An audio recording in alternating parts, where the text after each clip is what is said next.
बिस्मिल्लाहिर्रहमानिर्रहीम। इस वीडियो में हम पीपल डेवलपमेंट एंड एनवायरनमेंट का एक क्वेश्चन सॉल्व करेंगे जो इस तरह से है। Identify the air pollutant in urban areas which irritates eyes and also respiratory tract of human beings. इनमें से कौन सा एयर पोल्यूटेंट ऐसा है जो इरिटेशंस इन आईज की वजह बनता है और respiratory tract of human being को मुतासिर करता है, यानी उसके ऊपर एक बुरा असर डालता है।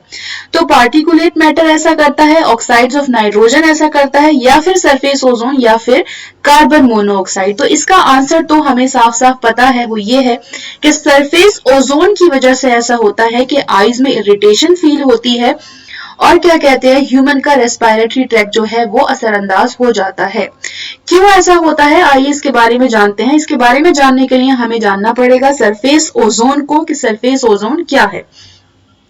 तो सरफेस ओजोन को हम ग्राउंड लेवल ओजोन भी कहते हैं, और हम सरफेस ओजोन को ग्राउंड लेवल ओजोन भी कहते हैं और ट्रोपोस्फेरिक ओजोन भी कहते हैं, क्योंकि ये एटमॉस्फेयर की ट्रोपोस्फेयर लेयर में पाई जाती है।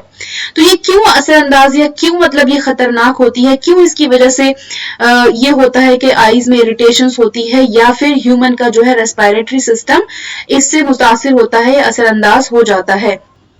तो क्योंकि ओजोन जो है वो एक पॉइजनस गैस है, जो कि एक खतरनाक गैस है जो कि ट्रोपोस्फेयर में पाई जाती है। क्यों ट्रोपोस्फेयर में वो पाई जाती है, जो ह्यूमंस हैं उनकी बेएहतियात एक्टिविटीज की वजह से, ह्यूमन की एक्टिविटीज की वजह से, ह्यूमन की वो कौन सी एक्टिविटीज है जिसकी वजह से ओजोन बनती है ट्रोपोस्फेयर में।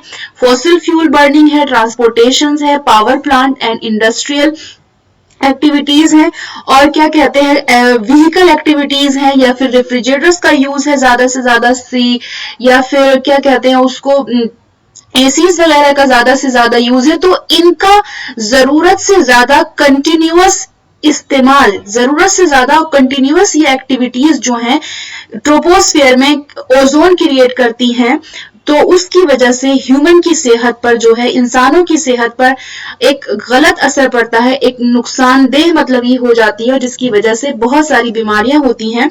और ना सिर्फ इंसानों की सेहत पर गलत असर पड़ता है, बल्कि प्लांट्स की और एनिमल्स की सेहत पर भी एक गलत असर डालता ही है ओजोन। क्यों गलत असर डालती है, कि ह्यूमन की जो एक्टिविटीज हैं, कंटिन्यूअस एक्टिविटीज हैं, जिसकी वजह से एयर में पॉल्यूशन होता है, और वो एयर में पॉल्यूशन ओजोन क्रिएट करता है, और ओजोन क्या करती है, फिर वो ह्यूमन की सेहत पर गलत असर डालती है।